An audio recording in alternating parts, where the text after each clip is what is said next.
बिछुड़ी है। मीराबाई का चरित्र हम लोग सुन रहे हैं। भक्तिमती मीराबाई अपनी युवावस्था पार कर जाने के बाद तो उनको वृंदावन की प्राप्ति हुई। जिन्होंने बाल काल से वृंदावन को गाया, वृंदावन को ध्याया, वृंदावन को भजा, वृंदावन के ही बारे में जिन्होंने सदा सोचा, वो पूरी अवस्था, अपनी युवावस्था निकालने के बाद वृंदावन पहुंचते हैं। और तब भी ठाकुर जी उन पर अनुग्रह नहीं करते। अनुग्रह करते हैं तो अनुग्रह जो किया है उसको विस्मृत करा देते हैं। भूल जाती है मीराबाई कि क्या हुआ था, कैसे मिले थे, कहां मिले थे, किस प्रकार लीला की थी, इतना विरह क्यों दिया। क्योंकि विरह प्रेम को पुष्ट करता है, भक्ति को पुष्ट करता है, भाव को पुष्ट करता है। कथा का विश्राम होना बहुत आवश्यक है। हम कहेंगे प्रारंभ से भी ज्यादा, उत्सव से भी ज्यादा महत्वपूर्ण आज का दिन है। क्योंकि आज जो विश्राम होगा कल से वो मिलेगा नहीं आपको, और फिर उसकी वैल्यू निकल के आएगी। कई लोगों को रिग्रेट भी होगा, हम लेट क्यों जाते थे, हम कथा में जाके सो क्यों जाते। सोता कोई भी नहीं है, हमारी कथा में कोई नहीं सोता। कोई कितने भी सीसीटीवी लगा के देख ले, कोई नहीं सोता है। और एक आध कोई सो भी रहा हो तो भैया तुम उठ जाओ कोई सो गया हो तो उसको उठा देना, लेकिन कोई नहीं सोता।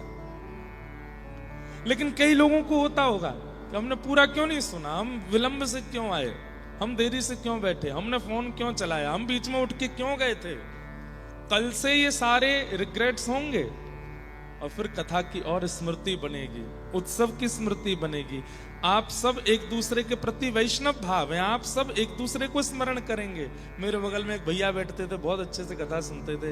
एक दीदी बैठती थी, वो ऐसे भाव से नाचती थी। एक बालिका आती थी, वो ऐसा नृत्य करती थी। एक भैया ऐसा करते थे, ऐसा सबका याद आएगा। कोई बेचारे कठोर भी होंगे तो एक आंटी तो चिल्लाती रहती थी, नोक झोंक करती रहती थी, कथा न सुनती थी न सुनने देती थी। ऐसा भी होगा। लेकिन किसी भी रूप में सही आप सब एक दूसरे को याद करेंगे। ये एक दूसरे कोई इंसान नहीं है, आप सब वैष्णव हो और आप एक दूसरे का स्मरण करोगे, यह भी एक भजन बन जाएगा क्योंकि आप सब वैष्णव हो। तो ये सारी स्मृतियां आपके चित्त में बार बार प्रकट होंगी। महाराज जी ने वो भजन कैसे गाया था, वो वाला भाव कैसे सुनाया था, उस पद की व्याख्या कैसे की थी, दधी कांडे में क्या हुआ था, रास बिहार रास गरबा में क्या, ये सारी स्मृतियां बहुत दिनों तक चित्त में रहेंगी। कई लोग तो इतने व्याकुल हो जाएंगे कि कल परसों में भागेंगे वृंदावन, बोले अब रहा नहीं जा रहा, हमें तो वृंदावन जाना याद आ रही है। कितने लोग ऐसे हैं, 3-3, 4-4 कथाओं से लगातार आ रहे हैं कथा में। वो जगन्नाथपुरी में भी थे, वो खरगोन में भी थे, उससे पहले जहां कथा थी वहां भी थे, वो यहां पे भी आ गए, बोले रहा नहीं जा रहा हमसे। बस ये बन जाए हमारा जीवन कि हम रह ना पाए ठाकुर जी के बिना, कथा के बिना, लीला के बिना। इसका मतलब पता है क्या समझना, आप नहीं रह पा रहे ठाकुर जी के बिना, नहीं, ठाकुर जी नहीं रह पा रहे आपके बिना, इसलिए बार बार बुला रहे, बार बार आपको आमंत्रित कर रहे हैं।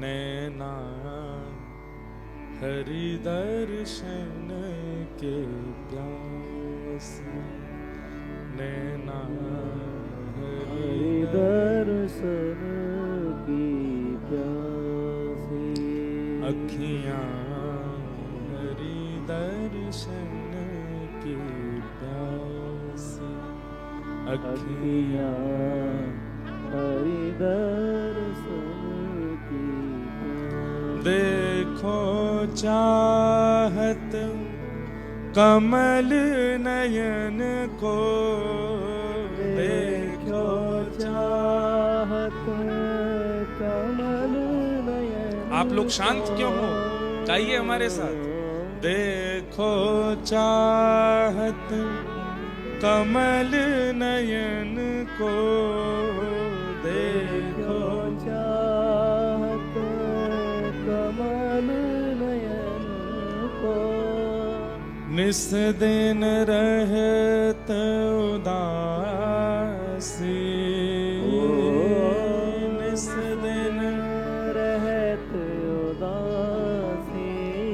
अखियां हरि दर्शन की प्यासी, अखियां हरि दर्शन की प्यासी, जियरा हरि दर्शन को प्यासा, जियरा हरि दर्शन को प्यासा। काहू के मन की को जानत, काहू के मन की को जानत, लोगन के मन हासी, लोगन के मन हासी। सूरदास प्रभु तुम्हारे दरस बिन, सूरदास प्रभु तुम्हारे दरस। एक बात बोलें, इस पद में सूरदास जी धमकी दे रहे हैं ठाकुर जी को।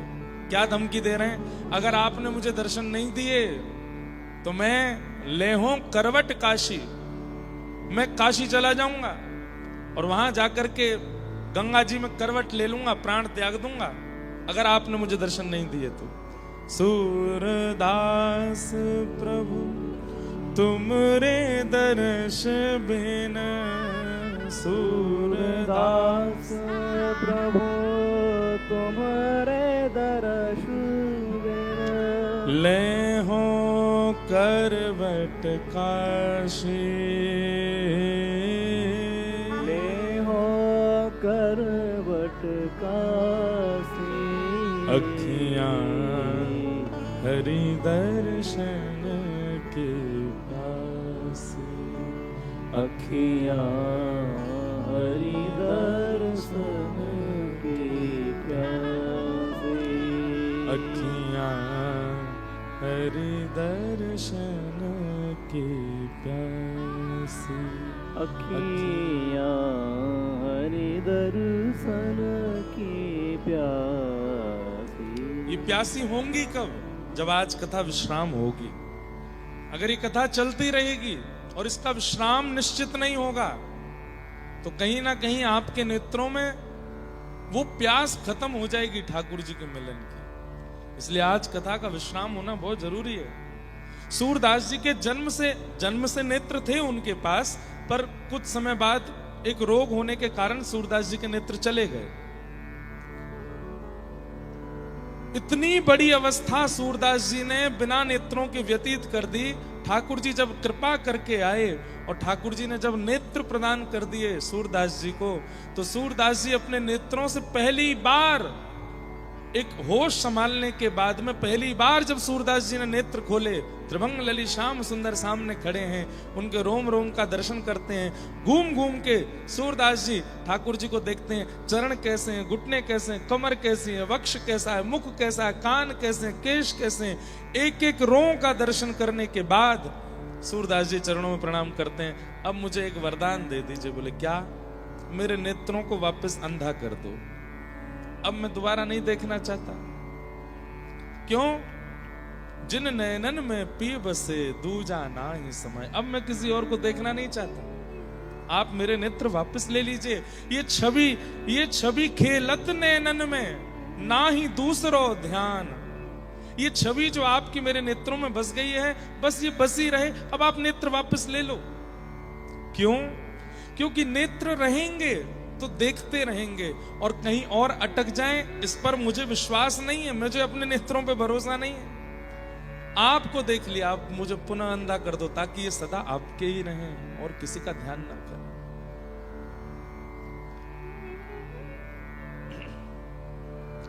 कभी कभी ठाकुर जी से मिलन मत मांगा कीजिए, मिलो मत तो मैं आपकी याद में रोऊं नाथ, मैं आपका विरह मुझे हो, ऐसी कृपा करो। बंधुओं, मिलने में तो केवल दो नेत्रों को ठाकुर जी का दर्शन होता है, पर विरह में तो रोम रोम को ठाकुर जी का अनुभव होता है। एक एक रोम पुकारता है श्री कृष्ण कैसे। इसलिए विरह बहुत आवश्यक है। आज विरह की बेला है, लेकिन हम आप सब लोग आज विरह का दिन है।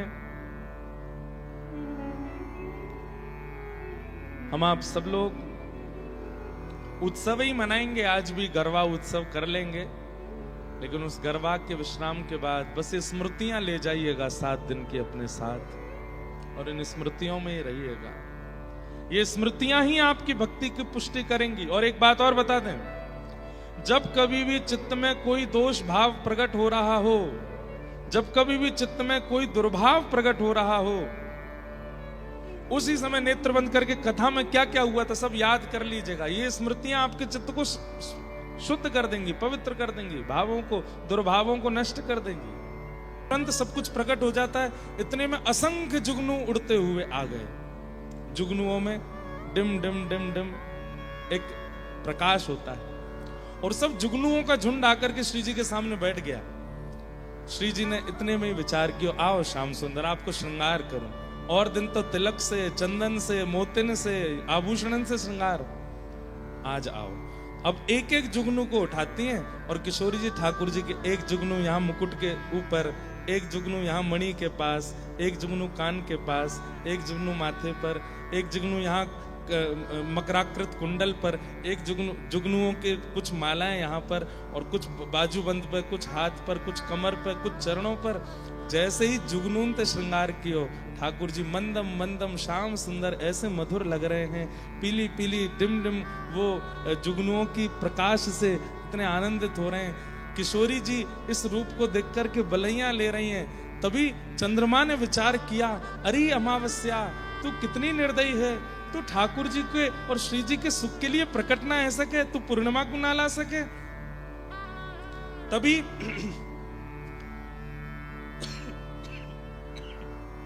चिंतन देखिए, अमावस्या तो नहीं बदल सकती। तभी क्या हुआ, किशोरी जी ने ठाकुर जी की भुजा अपने कंधा पर रखी, अपने भुजा ठाकुर जी कंधा पे। ठाकुर जी चमक रहे हैं, किशोरी जी प्रेम भर करके देखती हैं, तो किशोरी जी का जो तेज है वो और ठाकुर जी को प्रकाशित करने लगता है। दोनों युगल का प्रकाश सामने बह रही यमुना जी पर पड़ता है, और जैसे ही कोई लाइट शीशा पर डालो तो रिफ्लेक्ट होकर के ऊपर जाती है। तो श्री जी और ठाकुर जी का प्रकाश जैसे ही जमुना जी पर पड़ा, जमुना जी ने उसी प्रकाश को रिफ्लेक्ट कर दिया आकाश की ओर, और जहां चंद्रमा अमावस्या का था वहीं पूर्णिमा हो गई, और पूर्णिमा में पुनः ठाकुर जी का रास विहार हो गया। हम करते हैं ऐसे चिंतन, ऐसे चिंतन करने पर नाम कृपा करता है।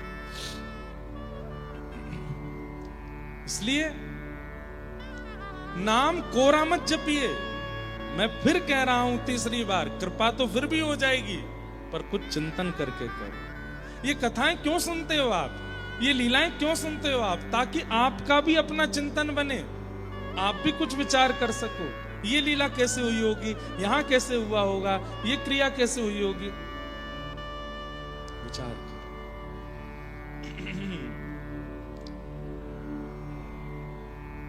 तो जीवन सरल भी बन जाएगा, और जीवन में जो ठाकुर जी के लायक बनने की स्थिति है, ये तो कभी नहीं आ सकती। हम ठाकुर जी के लायक हैं, ये भाव तो कभी आएगा ही नहीं, और आना भी नहीं चाहिए। अगर आप ये विचार कर लेते कि मैं श्री जी के लायक हूं, मैं राधा रमण जी के लायक हूं, मैं किशोरी जी के लायक हूं, आपसे बड़ा कान पकड़ के क्षमा प्रार्थी, ना लायक कोई नहीं है। क्योंकि आप अपने आप को लायक मान रहे हो।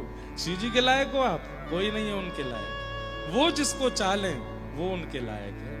हमें अपने मन से नहीं विचार करना है कि हम उनके लायक हैं कि नहीं।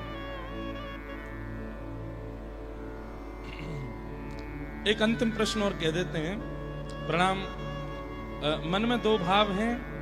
एक यह कि श्री जी, जो श्री जी का नहीं है, अच्छा श्री जी से आप केवल किशोरी जी मत लिया करो। श्री जी मतलब दोनों युगल को हमारे व्रज में श्री जी ही कहते हैं। है तो मुख्य रूप से किशोरी जी, पर फिर भी आप अति गूढ़ ब्रजवासी से मिलोगे तो वो बिहारी जी के लिए भी यही कहेंगे, कहां जा रहे हो? बोले श्री जी के दर्शन करने जा रहे हैं।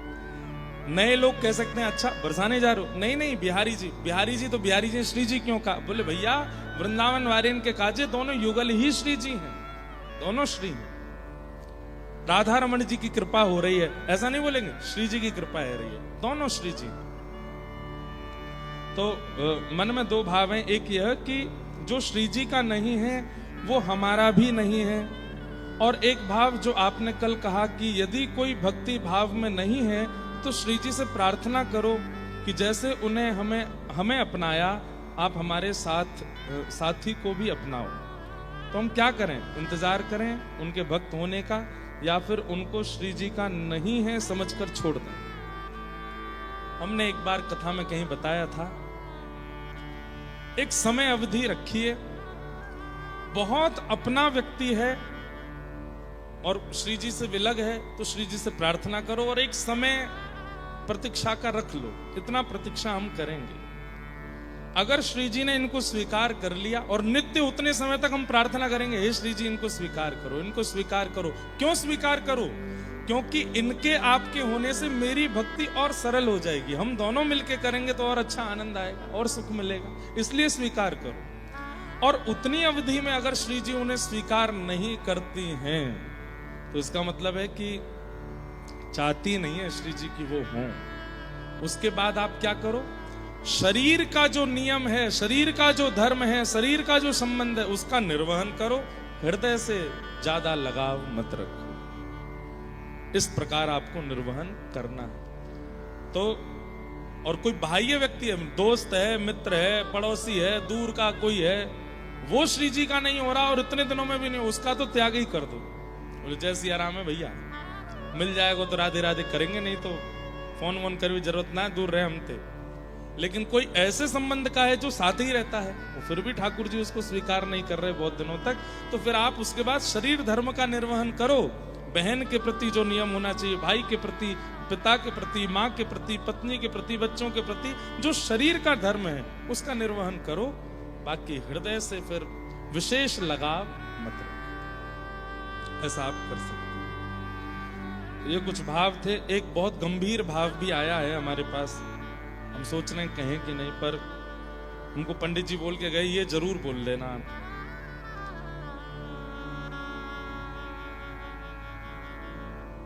कोई बहन का शायद प्रश्न है कि उनके जो पतिदेव हैं वो 5 महीने पहले ही भगवत धाम प्रस्थान कर गए, और उनका भी श्री जी से बहुत प्रेम था।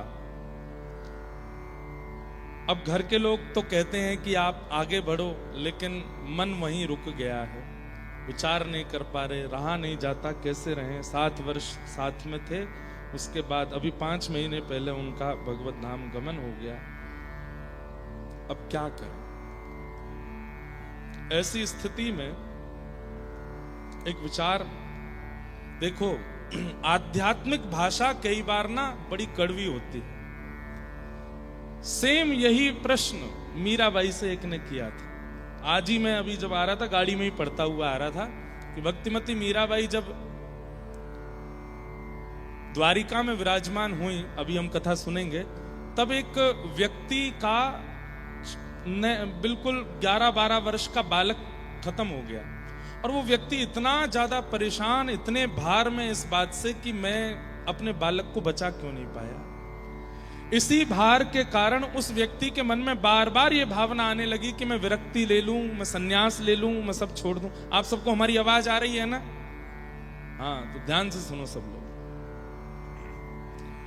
अब वो व्यक्ति इतना परेशान रहने लगा, मैं क्या करूं, क्या ना करूं।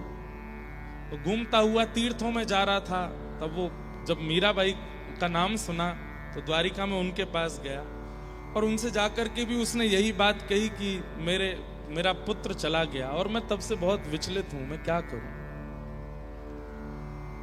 अब देखिए आध्यात्मिक भाषा कैसी है।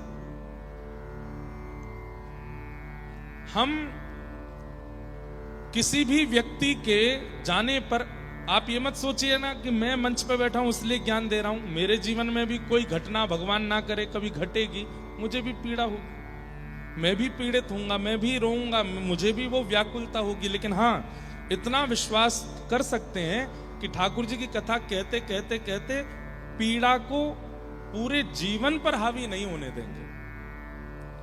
पीड़ा होना, पीड़ा आना, किसी व्यक्ति का विरह होना, ये स्वाभाविक बात है, पर उस पीड़ा से अपने पूरे जीवन को विध्वंस कर देना, अपने आगामी जीवन को भी नष्ट कर देना, बिल्कुल एकांत में बैठ करके और ना खाना पीना, बिल्कुल इस प्रकार की स्थिति में आ जाना, ये उचित बात नहीं।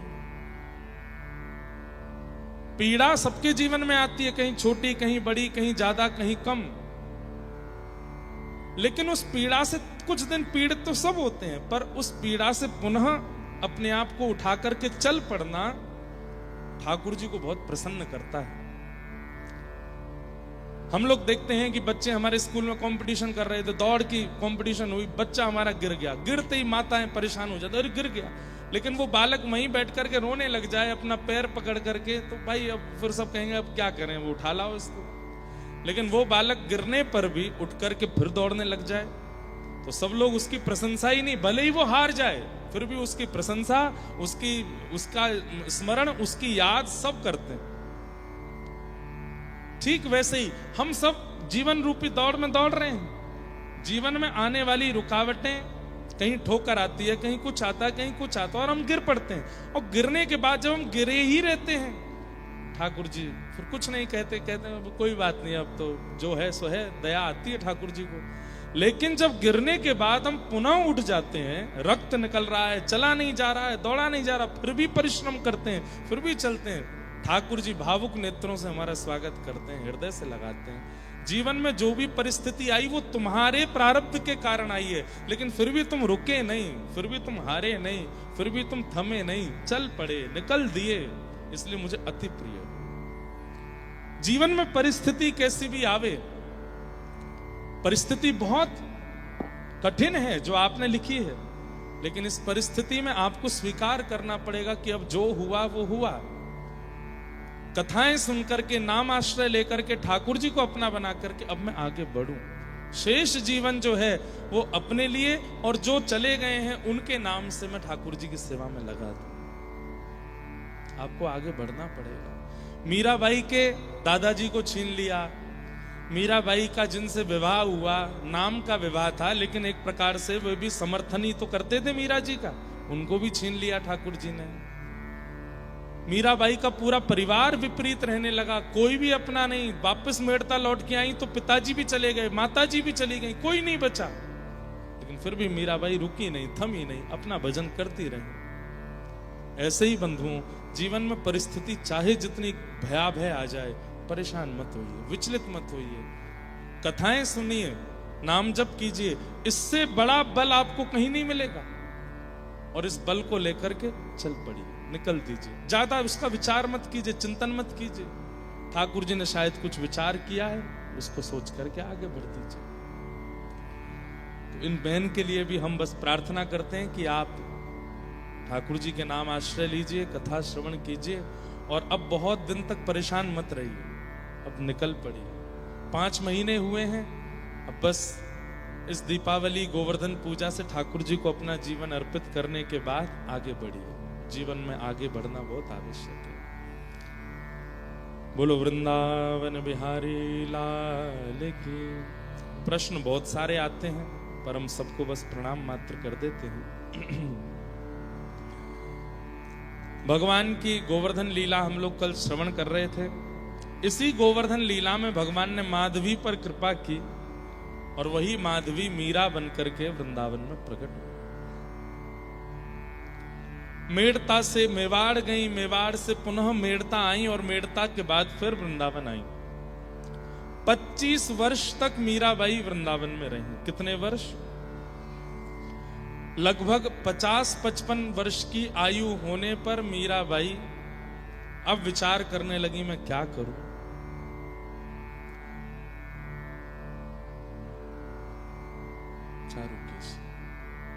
और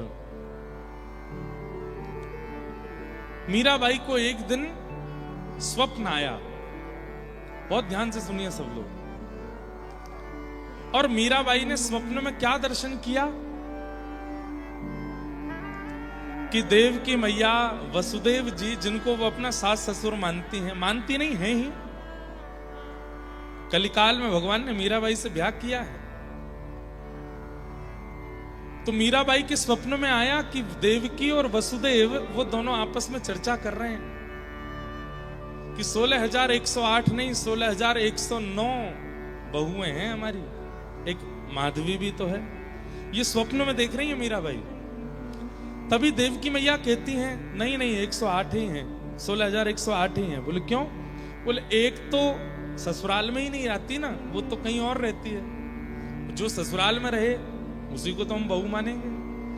ये बात स्वप्न में देखने के बाद मीराबाई उठ बैठी। ध्यान से सुनिएगा। और मन में विचार करने लगी कि ये संकेत है मुझे कि अब मुझे ससुराल की ओर जाना चाहिए। और मीराबाई ने मन बना लिया कि अब मैं वृंदावन से द्वारिका जाऊंगी। और बाईसा निकल पड़ी। वृंदावन की स्थिति उस समय बताते हैं, या तो ठाकुर जी के मथुरा गमन पर वृंदावन इतना रोया होगा, या 25 वर्ष बाद आज जब मीराबाई वृंदावन से जा रही हैं, पूरे वृंदावन के संत वैष्णव भक्त व्रजवासी सब भावुक हो गए। कईयों ने आकर के प्रार्थना की। अच्छा, मीराबाई ने किसी को स्वप्न नहीं बताया, बस चल पड़ी। कईयों ने आकर के प्रार्थना की, हे भाई साहब आप व्रज को कैसे छोड़ के जा सकती हैं, यहां तो आपके प्राण बसते हैं। भाई साहब कहती हैं मेरे प्राण यहां बसते हैं, पर मेरे प्राणनाथ भी तो व्रज से गए हैं, उनके भी तो प्राण वृंदावन में बसते थे। और शायद यही संकेत था कि अति प्रिय वस्तु, अति प्रिय स्थान, अति प्रिय व्यक्ति, कभी कभी उससे थोड़ी दूरी करनी चाहिए ताकि उसके प्रति प्रेम और प्रगाढ़ हो सके। आपको क्या लगता है कि वृंदावन छोड़ने में मेरी हालत खराब नहीं होती? मुझे बहुत पीड़ा है, मैं शायद जीवित ही ना रह पाऊं। ये वो वृंदावन है जिस वृंदावन के मार्ग की ओर चलती हुई मैं मूर्छित हो जाती हूं। उस वृंदावन से दूर जाना मेरे लिए बहुत पीड़ादायी है। लेकिन मुझे कोई संकेत हुआ है जिसके कारण मुझे द्वारिका जाना पड़ेगा। और बार बार वृंदावन को प्रणाम करती हैं, रज को प्रणाम करती हैं, यमुना जी को प्रणाम करती हैं, गोपेश्वर महादेव को प्रणाम करती हैं।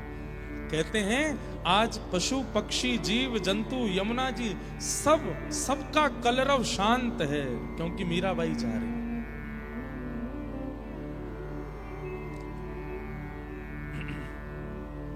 निकल पड़ी मीराबाई द्वारिका की ओर।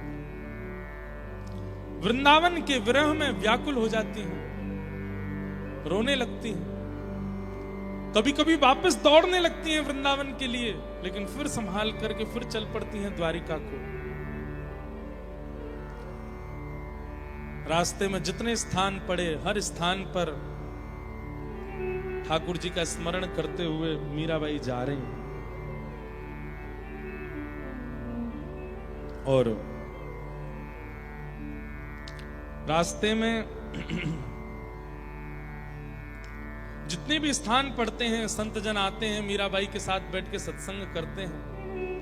तो सब कहते हैं कि आप वृंदावन छोड़ करके कैसे जा सकती हैं। बाई सा कहती हैं कि श्याम सुंदर द्वारिका गए हैं और वहीं लीला विश्राम किए हैं, इसका मतलब ठाकुर जी वहीं विराज रहे हैं, मुझे बुला रहे हैं इसलिए मैं जा रहा हूं। गिरधर उनकी ससुराल है और अब वो ससुराल आई है। थोड़ा आनंद थोड़ा सुख उनके चित्त को होने लगा। कहते हैं कि रुक्मणी जी, मित्रविंदा जी, जामवती, सत्यभामा सब आती हैं बाईसा के पास। भगवान की जितनी पत्नियां हैं सब आती हैं, लेकिन बाकी सबको लगता है कि सामान्य कोई कन्या आई है, सामान्य कोई स्त्री आई है, पर बाईसा पहचान जाती हैं कि ये सामान्य नहीं है, ये मित्रविंदा है। ये सब ठाकुर जी की पत्नियां मिलने आती हैं। वसुदेव जी आते हैं, देवकी मैया आती हैं, रोहिणी मैया आती हैं, सब मिलने आते हैं बाईसा से। कहते हैं एक बार महादेव भी आए और महादेव ने आकर के बाईसा को फिर कुछ भाव सुनाए, उससे बाईसा अति प्रसन्न हुए। इस प्रकार बाईसा का जीवन चल रहा था, लेकिन तभी ठाकुर जी सब कुछ बिल्कुल व्यवस्थित रहने देते नहीं है।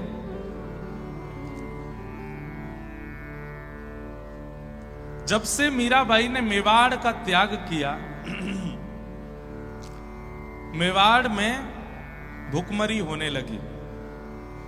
वैष्णव अपराध केवल मानवों को नहीं लगता है, ध्यान से सुनिए सब लोग, इधर देखिए। वैष्णव अपराध केवल मानवों को नहीं लगता है, वैष्णव अपराध कभी कभी भूमि, नगर, क्षेत्र, देश को भी लगता है। नाम मंच से लेना नहीं है मुझे, पर कई बार ऐसा अनुभव किया गया है, कई शहरों को देख करके, कई नगरों को देख करके, कई देशों को देख करके कि ये वैष्णव अपराध है, जिसके कारण यहां पर ये सारी गतिविधियां हुई हैं। ऐसा ही वैष्णव अपराध लगा है मेवाड़ को, जिस मेवाड़ का नाम सुनकर के राजघराना एवं बड़े बड़े योद्धा भी कांप उठते थे मेवाड़ का नाम सुनकर के। आज उस मेवाड़ की स्थिति कैसी है कि वहां स्वयं के पास अन्न नहीं है, दूसरों से मांगना पड़ता है। और ये अपराध लगा है मेवाड़ को मीराबाई का तिरस्कार करने पर। कितनी पीड़ा दी है राणा ने, विष पिलाया, सर्प से डसवाया,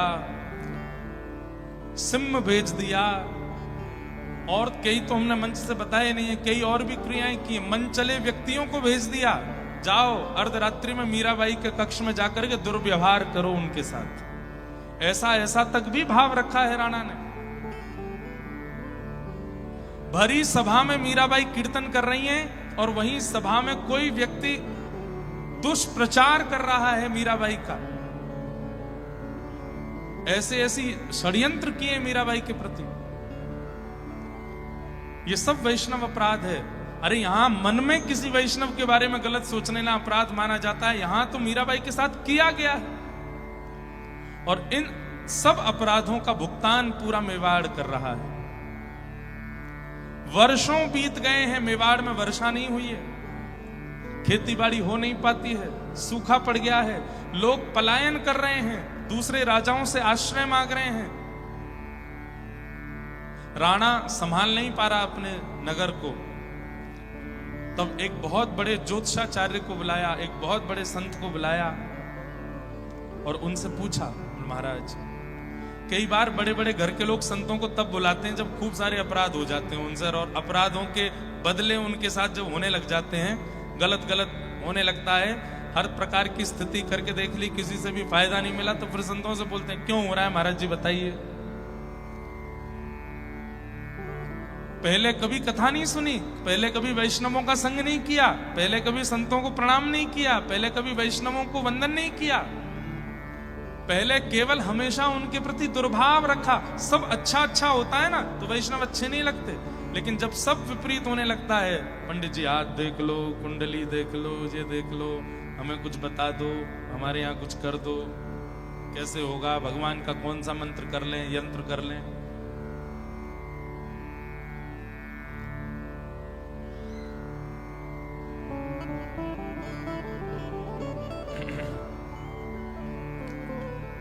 संपूर्ण मेवाड़ में भुखमरी हो गई और संत ने आकर के बताया, बोले कि इस पूरे मेवाड़ को एक वैष्णव का अपराध लगा है। राणा बोला कौन वैष्णव? बोले मीराबाई। मीराबाई का नाम सुनते ही आंखें लाल पड़ गई। अरे वो तो ऐसी थी, वो तो ऐसी थी, हमारे भैया मर गए, उसके आने के बाद हमारे पिताजी का देहांत हो गया, हमारे कुल का ऐसा हो गया, वैसा हो गया, अच्छा है वो तो चली गई। संत बोले और मत बोलो, अभी तो केवल भुखमरी हुई है, इससे ज्यादा अपराध करोगे उनका तो धरती फट जाएगी, सब समा जाएंगे इसमें, मेवाड़ का नामो निशान खत्म हो जाएगा। जानते नहीं हो तुम किसका अपराध कर रहे हो।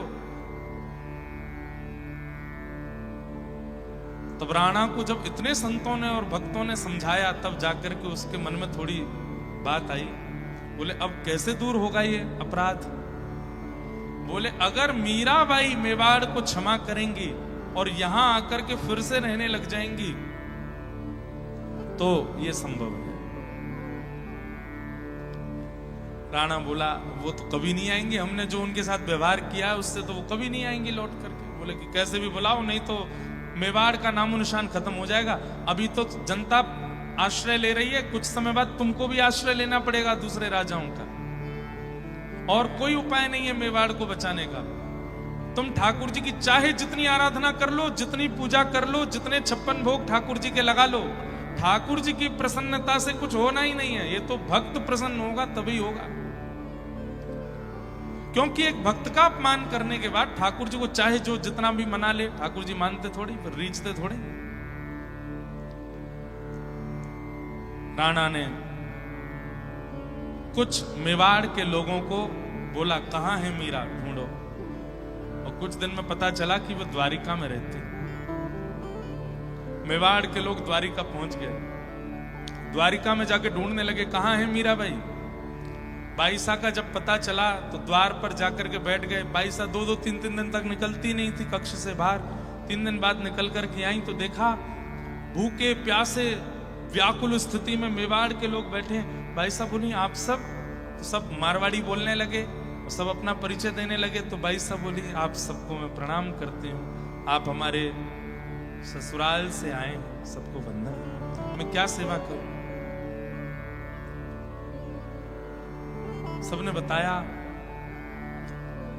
कि मेवाड़ की स्थिति ठीक नहीं, भुखमरी हो गई है, अनाज नहीं होता है, वर्षा नहीं हुई है। जब से आप छोड़ के गई हैं मेवाड़ तब से वर्षा नहीं हो रही है, और पूरे मेवाड़ का अनाज खत्म हो चुका है। लोग पलायन कर रहे हैं, दूसरों का आश्रय लेना पड़ रहा है, हमारे बच्चे भूखे मर रहे हैं।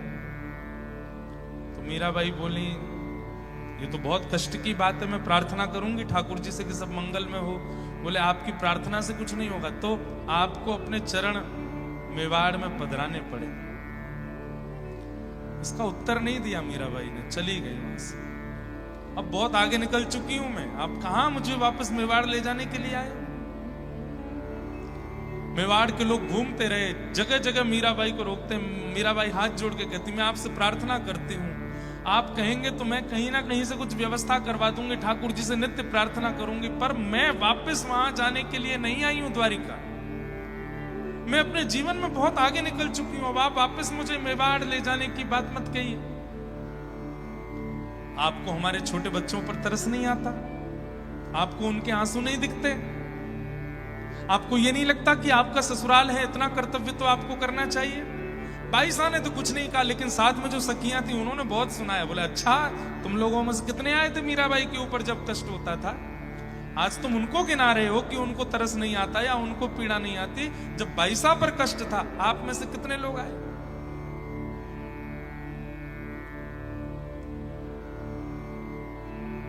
कुछ दिन पहले बापू की कथा सुन रहा था, तो बापू अपनी कथा में कह रहे थे, एक शायरी जैसी सुनाई। मुझे शायरी आती तो नहीं है, ना याद होती है।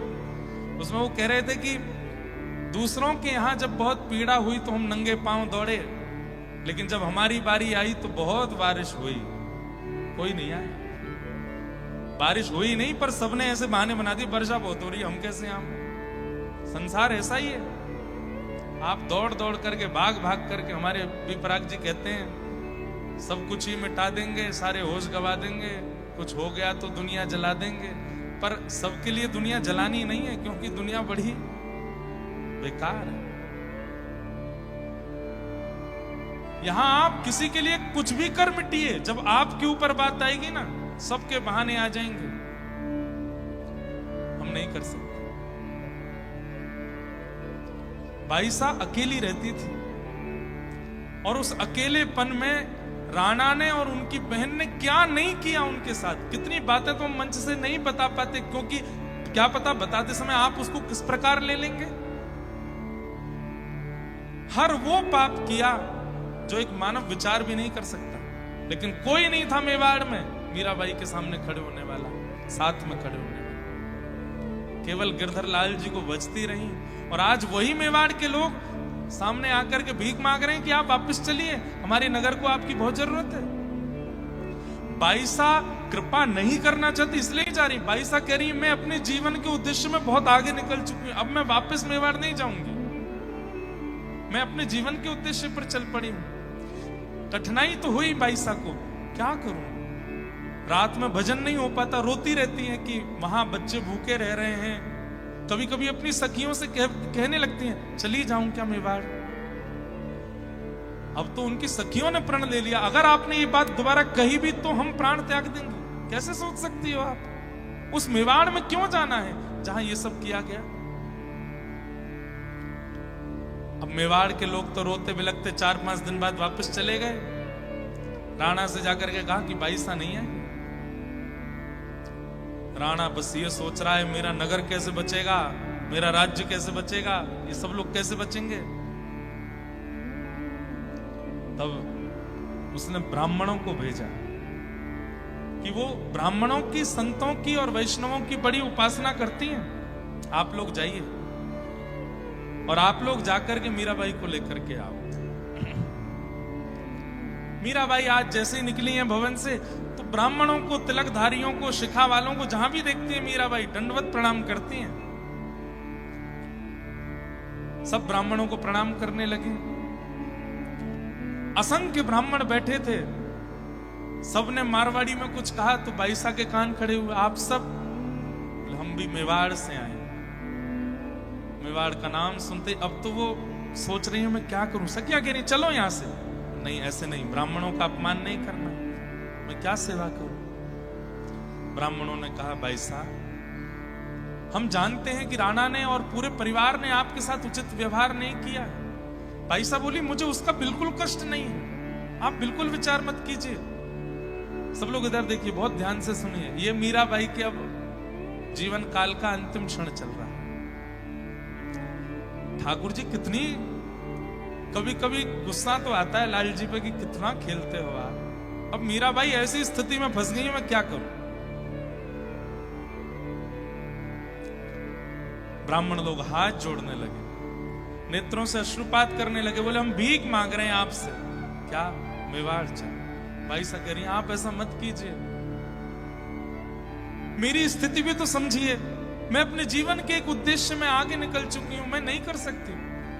ब्राह्मणों ने थोड़ी देर तो अनुनय विनय किया और जब मीराबाई नहीं मानी तो ब्राह्मण अनशन व्रत पर बैठ गए कि हम प्राण त्याग देंगे यहां पर अगर आप वापस मेवाड़ नहीं गई तो। थक चुकी हैं अब मीरा, हार चुकी हैं, अपने आप को कक्ष में भी बंद नहीं कर पा रही हैं, एकांत में भी नहीं जा पा रही हैं। ब्राह्मणों की चिंता हो रही है, उनको प्राण निकल गए तो मैं मेवाड़ भी नहीं जा सकती हूं, मैं कहां जाऊं, अब क्या करूं, किस स्थिति का आश्रय लूं। मन में विचार करती है मैं प्राण त्याग देती हूं, समुद्र की ओर दौड़ने लगी रात को, मैं ही नहीं रहूंगी तो फिर कोई भी ये सब विचार नहीं चलेगा। लेकिन तभी सब सखियां रोक लेती हैं, हम क्यों हैं आपके साथ, और ये सब, ये वृंदावन जाना, द्वारिका आना, क्या आपको आपके उद्देश्य की प्राप्ति होगी। हार मान गई आप, बिना श्याम सुंदर से मिले प्राण त्याग देंगी। बाईसा रो उठती। अब एक एक क्षण उनके लिए इतना भारी पड़ रहा है, मुझे निर्णय लेना पड़ेगा, अब मैं क्या करूं। बंधुओं, आज तक कभी मीराबाई ने ठाकुर जी से नहीं पूछा कि मैं क्या करूं, लेकिन आज मीराबाई जा रही और ये मीराबाई का अंतिम दिन है आज। बाईसा सुबह सुबह निकली हैं मंगला में, और पता है आपको 100, 150, 200 ब्राह्मण नहीं है, हजारों ब्राह्मण आए मेवाड़ से, और उन सब ब्राह्मणों को मीराबाई प्रणाम करके कहती हैं चलिए द्वारिकाधीश से मैं आज्ञा लेती हूं, यदि वे आज्ञा कर देंगे तो आज इसी वक्त मेवाड़ जाऊंगी और मेवाड़ में जाकर के जैसा आप कहेंगे वैसा करके वहीं प्राण त्याग दूंगी, और यदि वे आज्ञा नहीं देंगे तो वही जाने अब वो क्या करेंगे। चलिए, सुबह सुबह मंगला का समय है,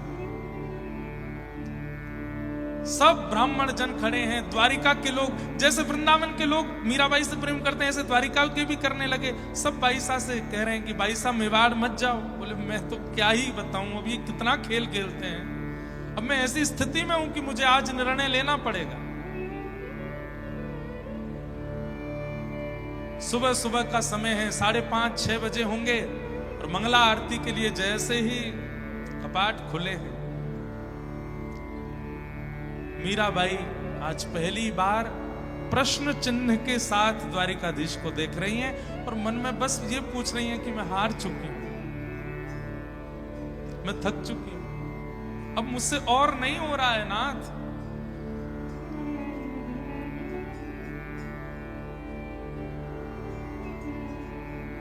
और तब मीराबाई ने अंतिम पद गाया अपने जीवन का। क्या कह रही है? साजन ज्यों जानो सुध लीजे, साजन ज्यों जानो सुध लीजे। हे साजन, हे प्रियतम, आप जैसे चाहो, आप जो चाहो, अब भी मेरी इच्छा कुछ नहीं है, पर अब मैं हार गई हूं, अब मैं थक गई हूं, अब मुझसे नहीं हो रहा है आगे, अब तो मेरी सुध ले लीजिए, अब तो मेरी ओर एक बार निहार लीजिए। साजन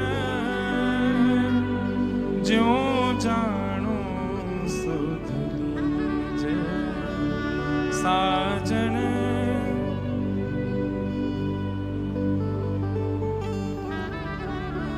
तुम बिन मेरे और न कोई, तुम बिन मेरे और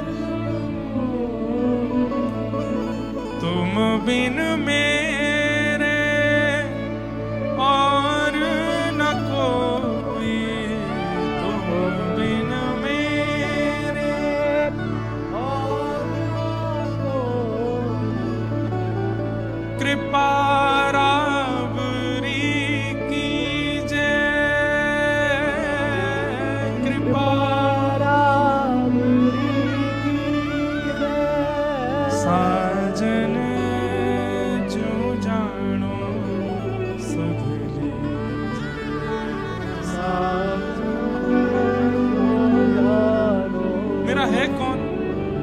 मेरे दादाजी थे, मुझसे बहुत प्रेम करते थे, आपने बाल अवस्था में उनको मुझसे दूर कर दिया। एक से विवाह हुआ, अच्छा मित्र मिला जिसके संरक्षण में मैं भजन करती थी, उसको आपने मुझसे दूर कर दिया। मैंने मन में विचार किया कि मैं जिसको अपना मानती हूं आप उसको मुझसे दूर कर देते हो। उसके बाद मैंने अपना किसी को माना ही नहीं, केवल आपको माना। आज मेरा कोई नहीं है, मेड़ता में कोई नहीं, मेवाड़ में कोई नहीं, वृंदावन में कोई नहीं, द्वारिका में कोई नहीं। तुम बिन मेरे और न कोई,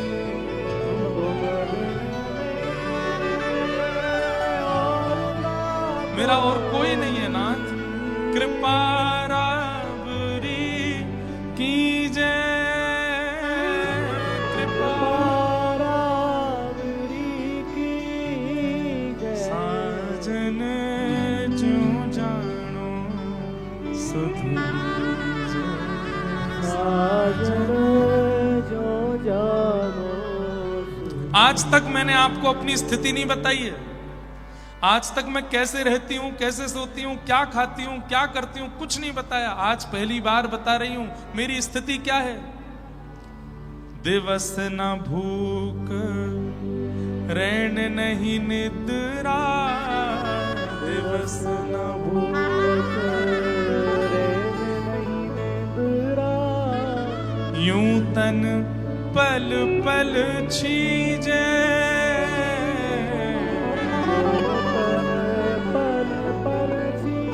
मुझे नींद नहीं आती है, मुझे भोजन की भूख नहीं लगती, लेकिन मैं सोती इसलिए हूं। सोऊंगी तो शरीर स्वस्थ रहेगा, क्या पता कल आप मुझे मिल जाओ, इसके लिए मेरा स्वस्थ होना जरूरी। मुझे भूख नहीं लगती, लेकिन अल्प आहार इसलिए पाती हूं क्योंकि आहार से स्वस्थ जीवित रहेगा। कहीं आप मेरे सामने आए और मैंने निराहार होकर के अपने नेत्रों की ज्योति गवा दी और नहीं देख पाई, तो इसलिए भोजन करती हूँ, इसलिए सोती हूँ, इसलिए जलपान करती हूँ कि कल को कहीं आप मिल गए तो मैं आपको देख सकूं, आपसे मिल सकूं। बाकी मेरे शरीर को ना निद्रा है, ना भूख है, ना प्यास है, कुछ भी नहीं। सब कुछ करती केवल इसलिए हूं क्योंकि आपसे मिलना है मुझे। दिवस ना भूख, रैन नहीं निद्रा, दिवस ना भूख, रैन नहीं निद्रा। यूं तन पल पल छीजे, यूं तन पल पल छीजे। और अंतिम बात में तो मीराबाई ने अपने सारे भाव की एक मतलब, जैसे कोई बहुत पीड़ित व्यक्ति बोल रहा हो, मीरा के प्रभु गिरधर नागर, मीरा के प्रभु गिरधर नागर, मिल बिछुरण मत दीजे, मिल बिछुरण मत दीजे। मैं मेवाड़ से, मेड़ता से मेवाड़ चली गई, मेवाड़ से वृंदावन आ गई, अब मैं द्वारिका आ गई, अब मुझे वापस मेवाड़ नहीं जाना। अब आप मिल गए हो, अब मैं आपसे दूर नहीं जा सकता। मीरा के प्रभु गिरधर नागर, गिरधर नागर, मिल बिछुरण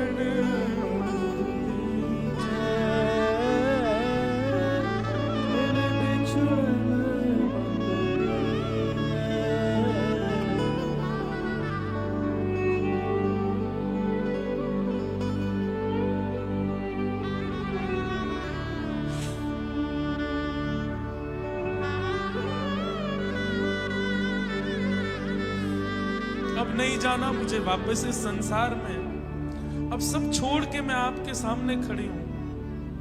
ये क्यों सब आप करते हैं? ये ब्राह्मणों का दोष नहीं है, ये मेवाड़ का दोष नहीं है। आप क्यों इतने निष्ठुर हैं मेरे लिए?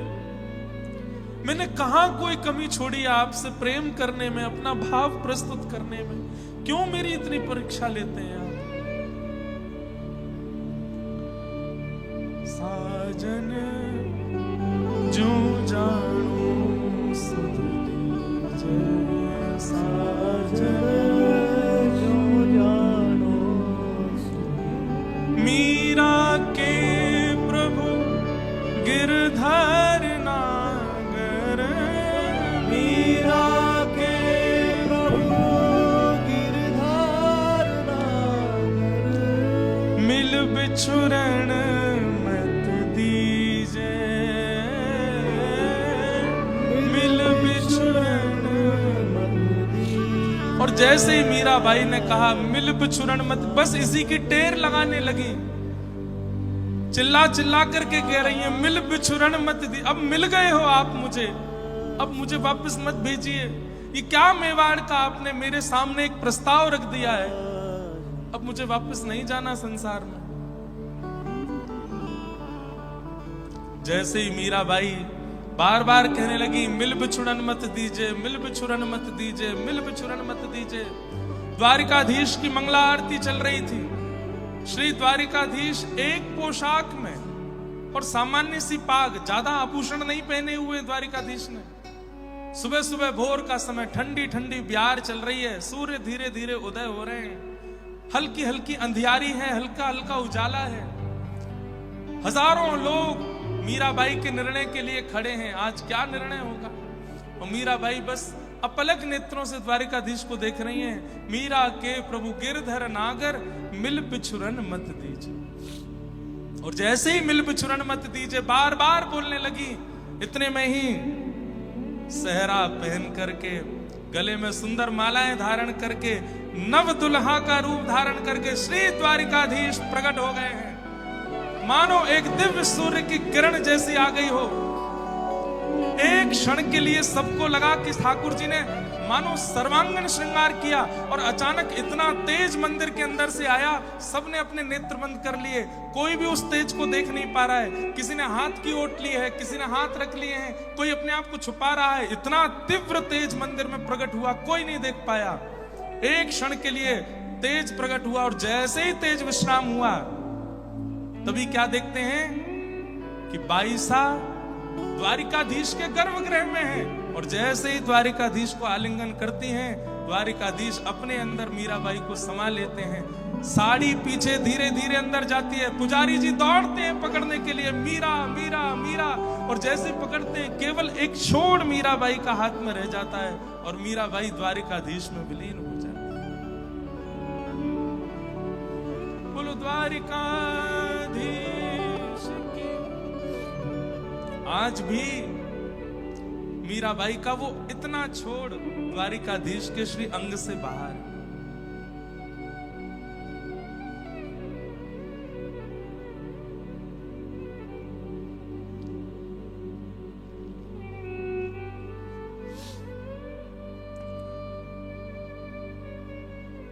सब ताकते रह गए, घुटनों पर बैठे रोते रह गए, और बाईसा द्वारिकाधीश में विलीन। आज भी आप द्वारिका का दर्शन करते हैं, वहां द्वारिकाधीश अकेले नहीं है, मीराबाई वहीं खड़ी, उनके साथ है, उनके चित्त में विराजमान है। एकमात्र ऐसी भक्त है कलयुग की मीराबाई, जो प्रत्यक्ष ठाकुर जी में विलीन हुई है सबके साथ।